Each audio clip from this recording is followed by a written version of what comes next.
Hi guys, welcome back to this channel. So on today's video, I'm gonna show you how you can add a cool glitches effect to your videos on Instagram story. So first you need to open your Instagram and then just click on the plus icon and go to story, and now select your videos that you want to upload.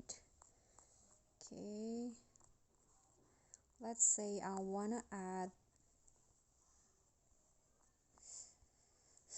this videos right here, and then just click on this filter at the top and then choose this glitch filter by scenes.wav.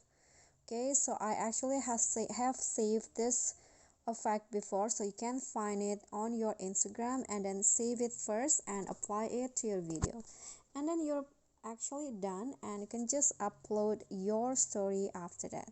Okay, so that's it for me. Thank you so much for watching. Don't forget to click thanks, like and subscribe, and also comment if you have any question. I'll catch you all in the following videos. Thank you.